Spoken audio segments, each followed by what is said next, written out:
तो एक क्वेश्चन देखेंगे हम लोग, बहुत सिंपल है। क्वेश्चन है,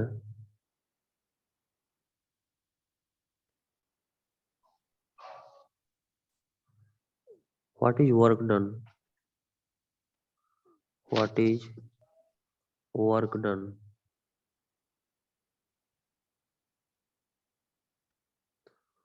what is work done bye F in 2 second, in 2 second, ठीक है, बाय एफ इन 2 सेकेंड दिया हुआ है। एक ब्लॉक है, इसका मास है 2 kg,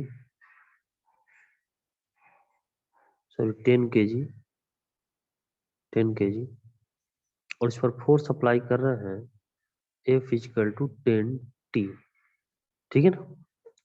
F equal to 10T, हमको वर्क डन निकालना है 2 सेकेंड, ठीक है। तो यहाँ हम क्या देख रहे हैं कि फोर्स जो है वेरिएबल है।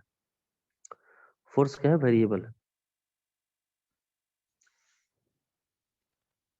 ठीक है। तो हम इसको कैसे करेंगे?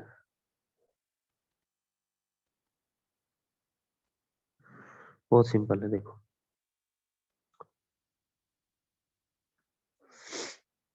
सबसे पहले हम ऐसा करते हैं कि इसका एक्सीलरेशन निकाल लेते हैं, और जब एक्सीलरेशन निकल जाएगा, जब एक्सीलरेशन हमको निकल जाएगा तो वेलोसिटी निकल जाएगा। देखो कैसे करेंगे। ए इक्वल टू हो जाएगा एफ अपॉन एम। एफ का वैल्यू दिया है 10T अपॉन, अब मास कितना है 10, तो 10, तो कैंसिल हो जाएगा भाई।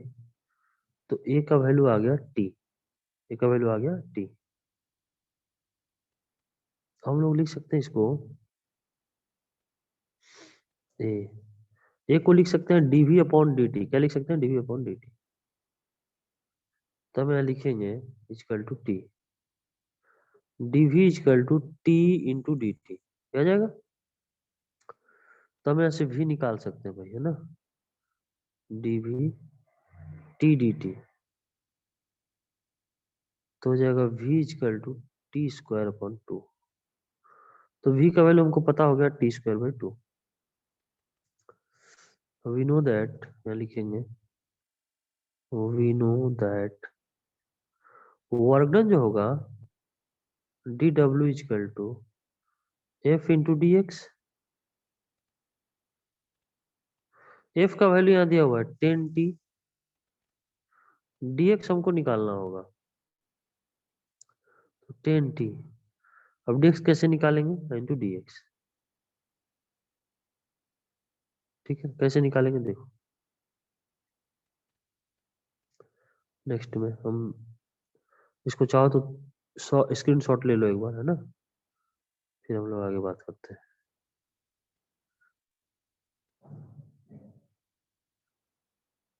ठीक, तो डी डब्ल्यू इक्वल टू आया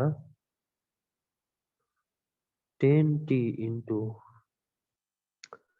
डब्ल्यू इक्वल टू आया, एक मिनट चेक कर लेते हैं क्या लिखा है डी डब्ल्यू, 10T इंटू डी एक्स, है ना, 10T into d x. Question first मान है, we have we have v equal to t square by 2, अभी हमने निकाला है ना, v equal to t square by 2 अभी हमने निकाला है। तो इसको लिख सकते हैं d x upon d t equal to t square by 2।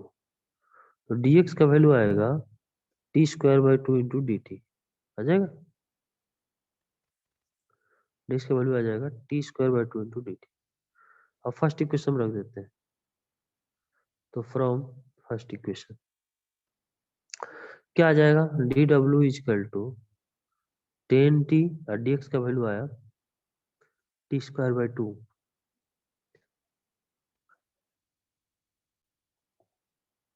T square by 2 D T, है ना। देखो 10T तो है, dx का वैल्यू यहां से रखिए, अब इसको इंटीग्रेट कर देंगे, तो आ जाएगा 10 और T square into 2, T cube upon 3, sorry T cube upon 2, into d T. तो हम लोग क्या कर सकते हैं इसको, तो इससे कैंसिल हो जाएगा 5, तो 5 कॉन्स्टेंट बाहर हो जाएगा, T Q D T 0 to 2 second के बीच पूछा है, वर्क डन डब्ल्यू, तो 5 टी टू द पावर 4/4, इसका इंटीग्रेशन होगा t to the power 4, power में 1 ऐड कर देंगे, डिवाइड बाई पावर, तो हमारे पास 0 to 2 है ना। अब यहाँ लिख लेते हैं, यहाँ से तो आ जाता है 5 डब्ल्यू इक्वल टू 5 बाई 4 बाई क्यों यहाँ कर रहे हैं भाई, क्योंकि कांस्टेंट टर्म यहाँ 4 है, तो 4 को बाहर कर लिया, तो हमारे पास आया t to the power 4 0 to 2, तो 5/4, और यहाँ टी के पोजीशन पर 2 रखने वाले हैं अपन, 2 to the power 4 minus 0 to the power 4, ये आ जाए 5/4, और 2 to the power 4 को अपन लिख सकते हैं 16, तो कैंसिल हो जाएगा 4 टाइम्स, तो आता है 20 जूल, तो वर्क डन इस केस में आएगा 20 जूल, है ना। इस केस में वर्क डन 20 जूल आएगा। ठीक है भाई,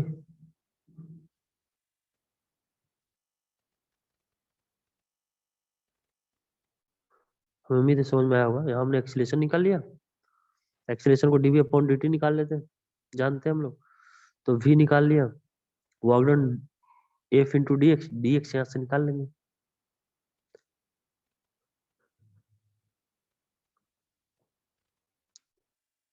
dx का वैल्यू यहाँ v दिया हुआ है, तो निकाल लिया हमने, इसमें वैल्यू पुट कर दिया और इंटीग्रेट कर दिया, तो रिजल्ट आया। बाय द वे, इसको नोट कर लो आप।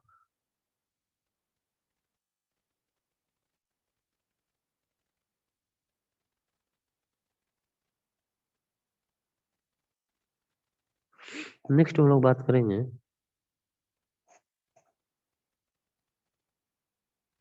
ठीक है ना, कंजर्वेटिव फोर्स के बारे में।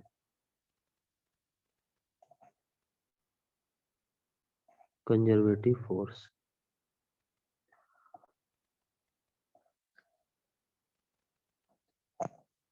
a force is said to be, a force is said to be conservative, a force is said to be conservative if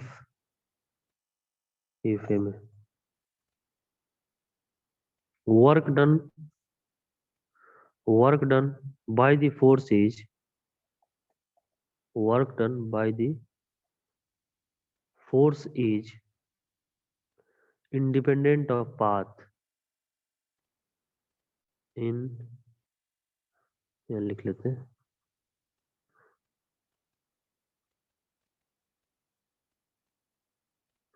independent of path, independent of path। B में force should not be dissipative, should not be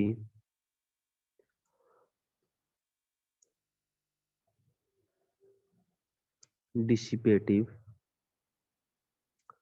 by nature। Example में gravitational force,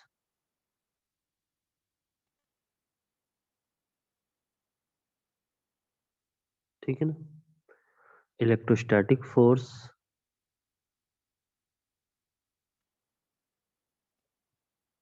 ठीक है ना, spring force,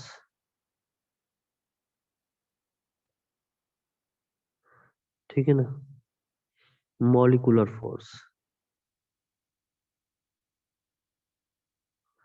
molecular force, ठीक है ना। हम इसको समझ लेते हैं, वह फोर्स कंजर्वेटिव फोर्स होगा जो पाथ से इंडिपेंडेंट रहेगा, जैसे मान लो ये पॉइंट ए है ना, ये पॉइंट ए है,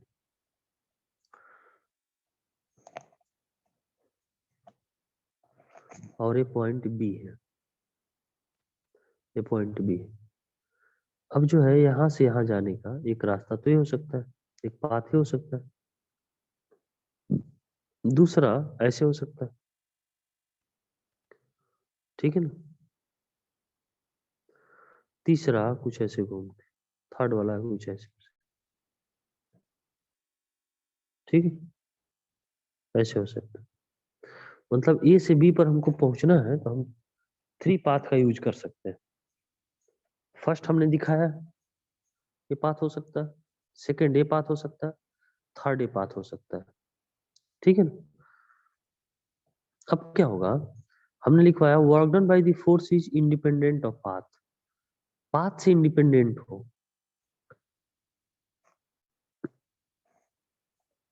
मतलब first work done, second work done और थर्ड वर्क डन इक्वल होना चाहिए। जैसे हमें क्या लग रहा है, हमें लग रहा है कि थर्ड पाथ से हम जाएंगे तो हमको ज्यादा वर्क डन करना पड़ेगा, हमें ऐसा फील हो रहा है। हमें ऐसे भी फील हो रहा है कि सबसे कम वर्क डन फर्स्ट पाथ से होगा, क्योंकि पाथ लेंथ फर्स्ट का सबसे छोटा है, उसी तरह थर्ड का पाथ लेंथ जो है वह बड़ा है, तो हमको ऐसा फील हो रहा है कि पाथ लेंथ बड़ा होने से इसमें वर्क डन ज्यादा होगा। लेकिन ऐसा नहीं, कंजर्वेटिव फोर्स में ऐसा नहीं होता, चाहे जिस पाथ से भी आप जाओ, फर्स्ट से जाओ, सेकंड से जाओ, थर्ड से जाओ,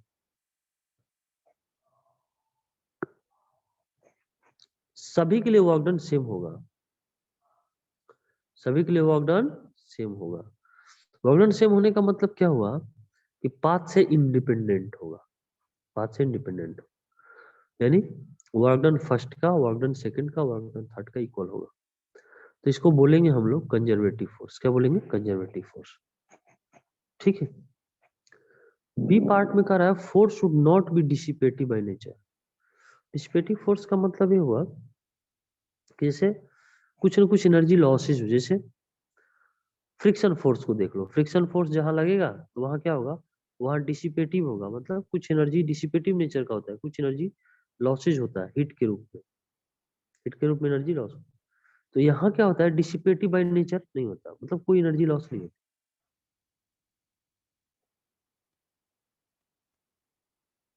किसी फॉर्म में नहीं होती, तो डिसिपेटिव इन नेचर नहीं होना चाहिए, ठीक है। जैसे एग्जांपल में हमने बताया gravitational force, electrostatic force, spring force, molecular force, इन फोर्सेज, ये जितने भी फोर्सेज दिख रहे हैं मैंने यहाँ लिखा है, ये सभी फोर्स कंजर्वेटिव फोर्स होते हैं, यानी सभी फोर्स के द्वारा वर्क डन पाथ से इंडिपेंडेंट होता है, पाथ पर डिपेंड ही नहीं करता, चाहे जिस पाथ से आप जाओ वर्क डन तो सेम ही होना है, ठीक है ना। साथ ही साथ डिसिपेटिव नेचर का भी नहीं होता, ठीक है। चलो नेक्स्ट हम लोग बात करें non conservative force.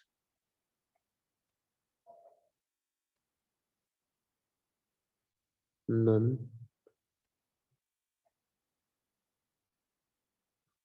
Conservative force, non conservative है ना, हम लिख सकते हैं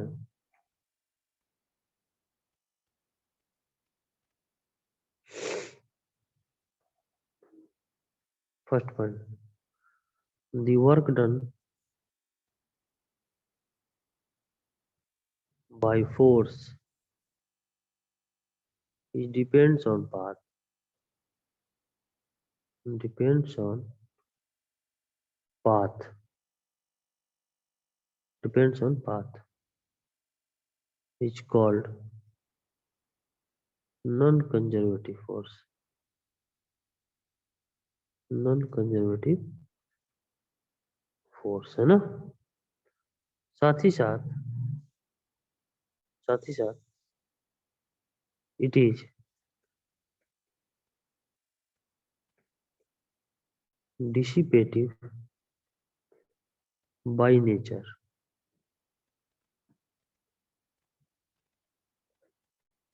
dissipative by nature है ना, dissipative by nature। एग्जाम्पल में कौन कौन है? फ्रिक्शन फोर्स, विस्कस फोर्स,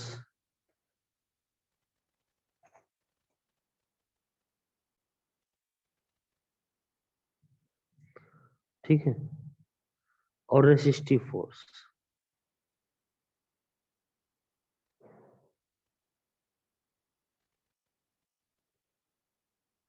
और रेसिस्टिव फोर्स, ठीक है। तो work done by force is depends on path, यह पाथ पर डिपेंड करेगा। जैसे यह हम समझते हैं ए पॉइंट और इस जगह बी पॉइंट। अच्छा, हमने पहले फिगर में बनाया, ये हो गया सेकेंड सिचुएशन, ठीक है। ये फर्स्ट, एक जो है ऐसे हो, ये हो गया थर्ड सिचुएशन।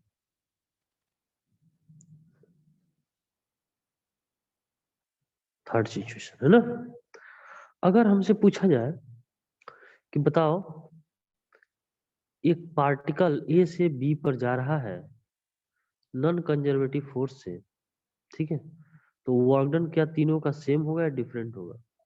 तो हम कहेंगे तीनों का वर्क डन सेम नहीं होगा, ठीक है, डिफरेंट डिफरेंट वर्क डन होगा। नॉन कंजर्वेटिव फोर्स के द्वारा यदि ए से बी पर पार्टिकल जाता है नॉन कंजर्वेटिव फोर्स के द्वारा, तो याद रखना है कि इनका वर्क डन कभी इक्वल नहीं था, इनका वर्क डन कभी इक्वल नहीं होगा, है ना। नॉन कंजर्वेटिव फोर्स के द्वारा वर्क डन होगा इक्वल नहीं होगा, सॉरी इक्वल नहीं होगा, है ना। इसके बाद है it is dissipative in nature, यह जो होता है डिसिपेटिव होता है। डिसिपेटिव मतलब इसमें एनर्जी लॉस, जैसे friction force, viscous force, resistive force, ये सब जो होता है नॉन कंजर्वेटिव फोर्स होते हैं और ये सभी डिसिपेटिव नेचर के होते हैं, ठीक है। चलो बहुत अच्छा।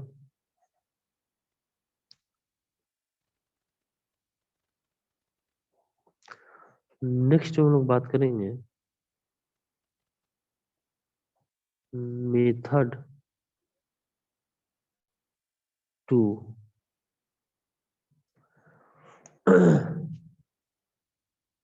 Method to identify conservative and non conservative force.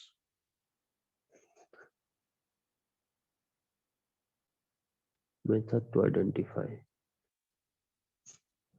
First में है conservative force.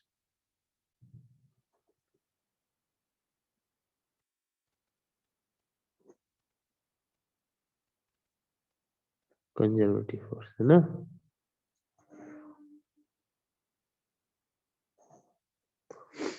Find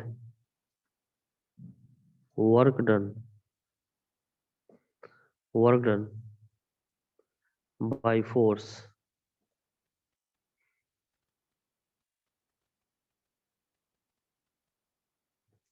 by 2, find work done by force by 2 different path,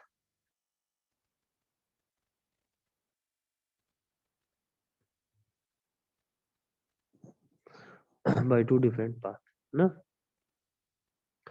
if work done along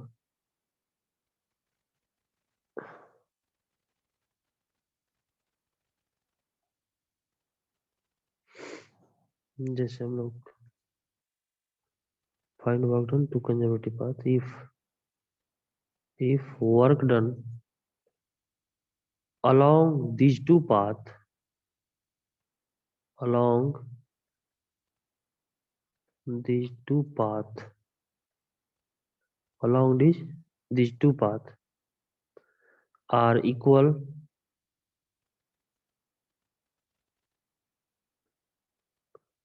ठीक है ना, these two path are equal, ठीक है, then force will be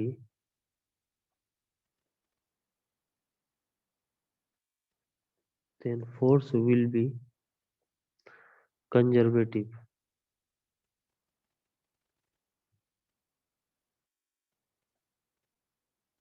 then force will be conservative।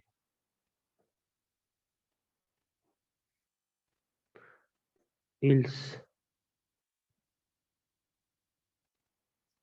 it will be non-conservative.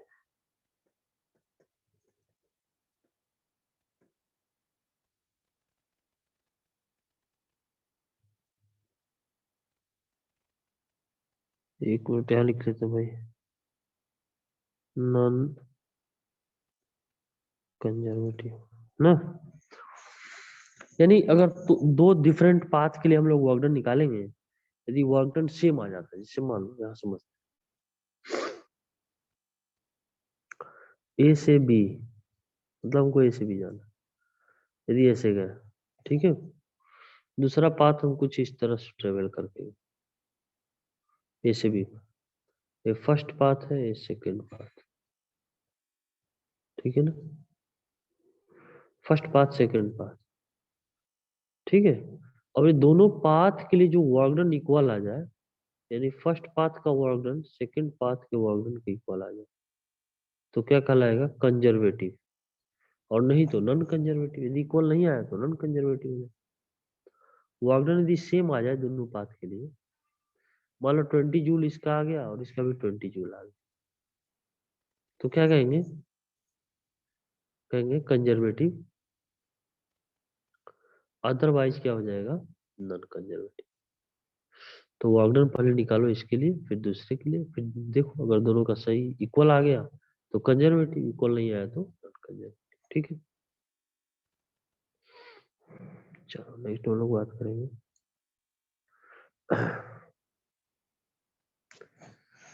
एक बार इसका screenshot चाहो तो ले लो।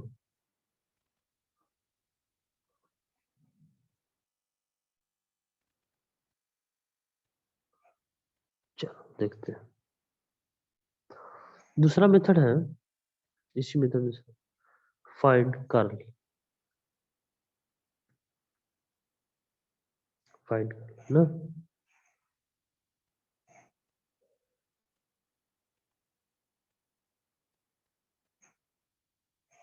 क्रॉस है, इसको बोलते हैं कर्ल, ठीक है। इसको बोलेंगे डेल ऑपरेटर, क्या बोलेंगे, डेल ऑपरेटर, ठीक है, डेल ऑपरेटर। इसका जो वैल्यू होगा,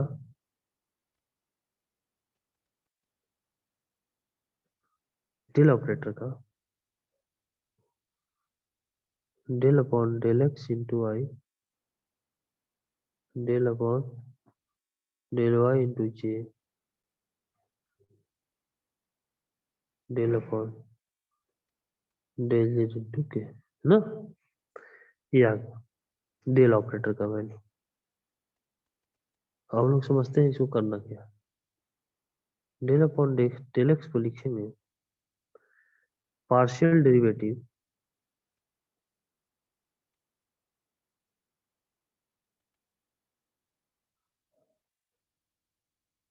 फिर से इसको लिखते हैं डेल अपॉन डेल एक्स को partial derivative, partial derivative with respect to x, या x d x del x है ना, तो लिखेंगे with respect to x, keeping y and z are constant, ठीक है ना।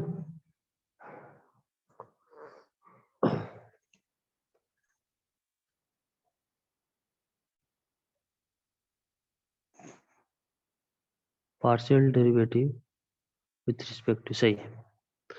मतलब यहाँ देखो डेल एक्स रहेगा तो किसके रिस्पेक्ट में हमको डिफरेंशिएट करना है, एक्स के रिस्पेक्ट में।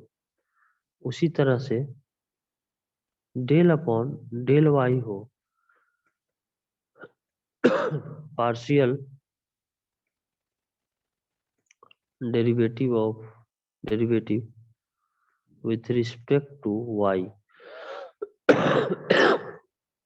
Sorry, respect to y, keeping x and z are constant. ठीक है ना भाई। तो यहाँ एक्स था, डेल एक्स था, तो एक्स के रिस्पेक्ट में करेंगे, बाकी को वाई और जेड कांस्टेंट मान लेंगे। यहाँ वाई है तो वाई के रिस्पेक्ट में करेंगे, एक्स और जेड को कांस्टेंट मान लेंगे, है ना। तो इसका स्क्रीनशॉट ले लो। नेक्स्ट हम लोग देखते हैं। तो ये देखो, del upon del z equal to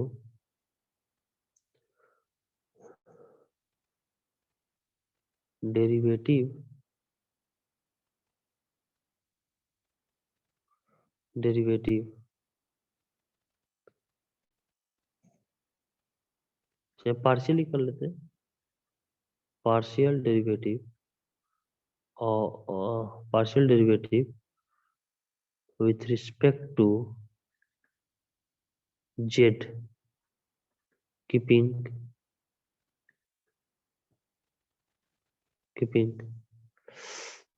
x and y are constant,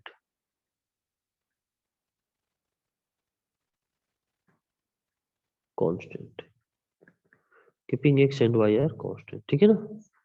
तो यहाँ क्या है, यहाँ देखो, यहाँ डेल जेड है ना, तो डेल जेड है, तो हमने क्या किया, जेड के रिस्पेक्ट में हम कर रहे हैं, विथ रिस्पेक्ट टू जेड, और एक्स और वाई को कांस्टेंट मान लें, एक्स और वाई को कांस्टेंट मान लें। ठीक है, जैसे हमारे पास है एक question, if u equal to x square y z plus 2xy। ठीक है ना, x square y z plus 2xy।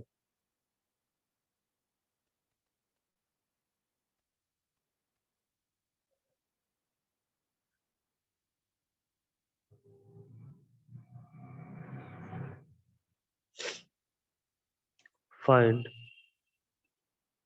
Find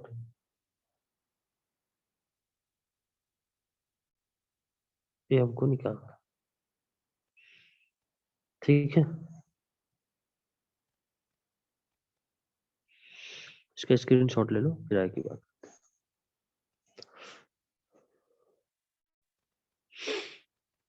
तब इसको सॉल्व करेंगे।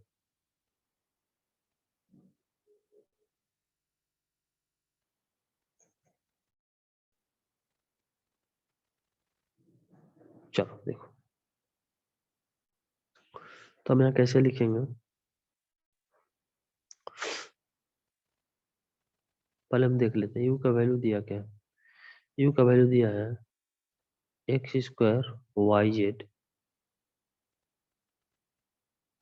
जेड कैसे भी लिख सकते हैं, x square y z plus 2xy, ये दिया हुआ यू का value.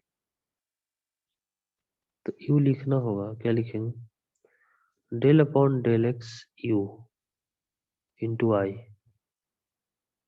Plus del upon del y u into j plus del upon del z u to k, ये आ जाएगा। तो अब हम क्या करेंगे, यू का वैल्यू हमको यहाँ दिया हुआ है, सभी जगह यू का वैल्यू रखें, del upon del x, u का वैल्यू क्या है, x square y z plus 2xy plus del upon del y, और यू का वैल्यू यहाँ दिया हुआ x square y z, z ऐसे लिखा हो तो ऐसे लिखना, कोई दिक्कत नहीं, प्लस 2xy, है ना, ये आ गया इंटू जे। उसी तरह से डेल अपॉन डेल जेड, और यू का वैल्यू यहाँ दिया हुआ, यू का वैल्यू कितना दिया हुआ, x square y z plus 2xy, है ना। अब हम लोग क्या करेंगे, इसको डिफ्रेंशिएट करेंगे, फिर इसको, और ये हो जाएगा के। तो देखो कैसे करते हैं, पहले एक टर्म को कर लेते हैं ना, फिर समझ में आ जाए। चलो नेक्स्ट पेज में ही करेंगे।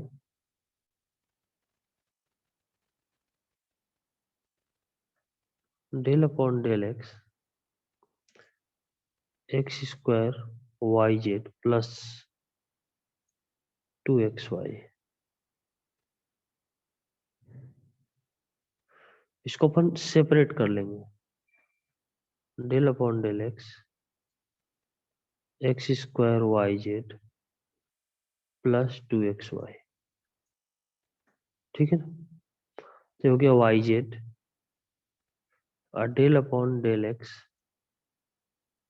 हो जाएगा एक्स स्क्वायर प्लस, ठीक है ना, ये क्या हमने मान लिया, हमने क्या अभी हम बता रहे हैं। इसमें हम लोग क्या करेंगे, 2y del upon del x sine 2x ऐसे कर ले। हमने क्या बताया था, हमने अभी बताया है कि जिसके रिस्पेक्ट में हमने ये फर्स्ट टर्म को अभी डिफरेंशिएट कर, जिसके रिस्पेक्ट में हमको डिफरेंशिएट करना है उसको केवल कांस्टेंट मानेंगे, बाकी टर्म को, सॉरी, उसको वेरिएबल मानेंगे। देखो, केवल इसको जो है delta del upon del x का मतलब हुआ कि हमको एक्स वाला टर्म वेरिएबल होगा, बाकी टर्म कांस्टेंट हो जाएगा। देखो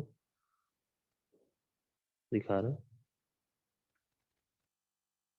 देखो, partial derivative with respect to x keeping y and z are constant. तो जहां डेल एक्स दिया है ना, एक्स वाले टर्म को वेरिएबल मानेंगे, वाई और जेड को कांस्टेंट मानेंगे। ठीक है, तो यहाँ देखो वाई और जेड को कांस्टेंट मान लिया, बाहर हो गया एक्स स्क्वायर। अब प्लस यहाँ क्या है, एक्स के रिस्पेक्ट में जो है उसी को वेरिएबल माना, तो एक्स को तो हमने यहाँ डिफरेंशिएट कर लिया और टू और वाई कांस्टेंट बाहर कर लिया, तो वाई जेड हो गया। और डेल अपॉन डेल एक्स को लिख सकते हैं 2x, एक्स स्क्वायर को 2x प्लस 2y, और del x upon del x का वैल्यू तो 1 होगा, तो 2xy z प्लस 2y, ये आ गया डेल अपॉन डेल एक्स का वैल्यू। ठीक है, एक टर्म का था, उसी तरह हम लोग लिखेंगे। तो पहले इसको स्क्रीनशॉट ले लो, फिर हम लोग आगे की बात करते हैं।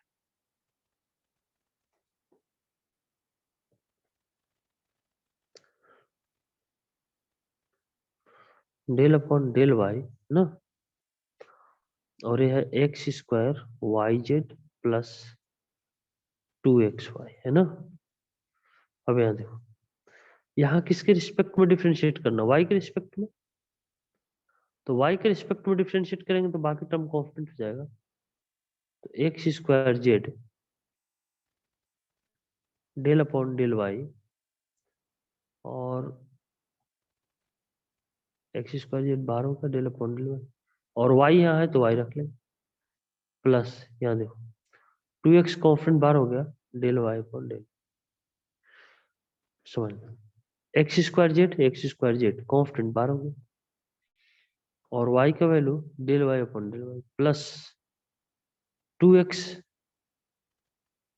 यहाँ 2x कांस्टेंट है, y को कर लिया डेल अपॉन डेल। ठीक है, तो हो जाएगा एक्स स्क्वायर जेड, इसका तो वैल्यू 1 हो जाएगा, प्लस 2x, इसका वैल्यू 1 हो जाएगा, हो जाएगा x square Z plus 2x, ये आ गया, है ना। उसी तरह डेल अपॉन डेल जेड लिखे और x square y into z हो प्लस 2xy। तो देखो यहाँ क्या कांस्टेंट, जेड वेरिएबल है, तो जेड वाला टर्म हम लोग रखेंगे, एक्स वाई को कांस्टेंट मानेंगे। ठीक है ना, एक्स वाई को कांस्टेंट माने, तो यहाँ हमारे पास क्या हो जाएगा, x square y del z upon del z. ठीक है, देखो एक्स स्क्वायर वाई बाहर हो गया और जेड का डेल जेड अपॉन डेल, अब plus del upon del x del z 2xy। ठीक है, तो यहाँ देखो, यहाँ जो टर्म है del z upon del z, इसका तो वैल्यू 1 हो जाएगा, इसका तो वैल्यू 1 हो जाएगा, del z upon into 1 plus इसका जो वैल्यू है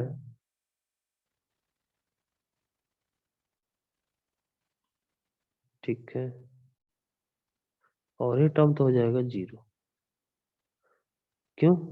क्योंकि z के रिस्पेक्ट में हमको करना है, और 2xy तो xy तो कांस्टेंट ही रहेगा, कांस्टेंट का डिफरेंशिएशन 0, तो हो जाएगा x² y। तो डेल y, डेल z और डेल x सब निकाल लिया हमने, डेल अपॉन डेल z। अब क्या करेंगे देखो, ठीक है ना। अब इसका वैल्यू हमने निकाल लिया, इसका वैल्यू हमने निकाल लिया, इसका वैल्यू, सबको हम इक्वेशन में रख लें।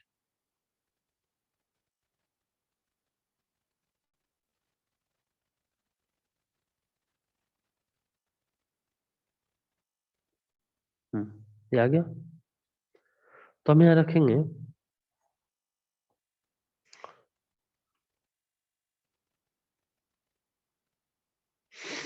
तो फर्स्ट का क्या है देखो, फर्स्ट क्या है यहाँ, 2xyz plus 2y, 2xyz plus 2y, ये आई में आया, प्लस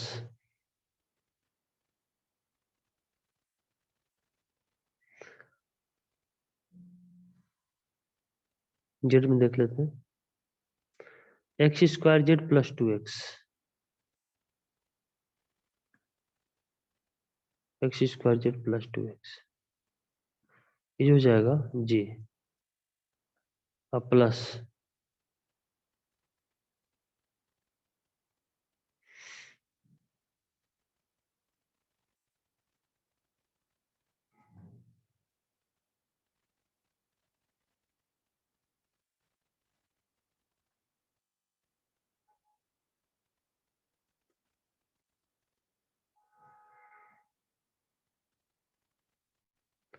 डेल डेल जेड का वैल्यू है x² y,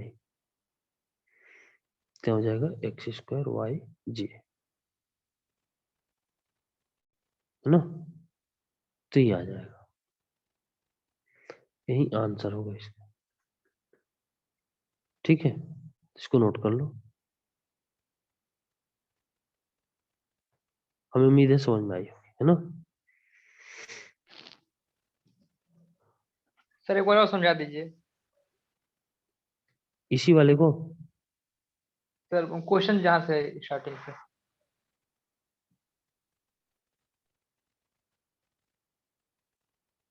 देखिए क्वेश्चन हमारे पास x² yz प्लस 2xy, और हमें निकालना है डेल यू।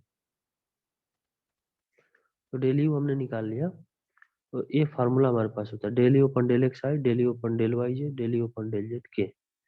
तो यू का वैल्यू हमने यहाँ रख लेना, यू का वैल्यू यहाँ रख लिया, यू का वैल्यू यहाँ रख लिया, और यू का वैल्यू यहाँ रख लिया।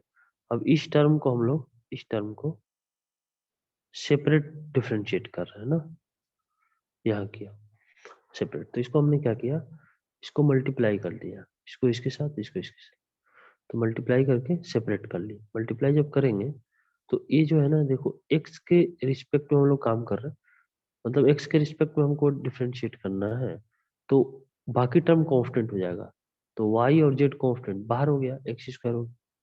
अब इसमें देखो, इसमें 2y कांस्टेंट बाहर हो गया, और x को हमने कर लिया del x upon del x, तो वाई जेड हो गया, और x² का डिफरेंशिएशन 2x, हो गया 2y, और डेल एक्स 1। तो ये रिलेशन आ, उसी तरह हम लोग, यानी देखो हमने क्या किया, इस पार्ट का रिलेशन निकाल लिया, इस पार्ट का वैल्यू आ गया इतना, है ना। अब देखो ये सेकंड पार्ट का,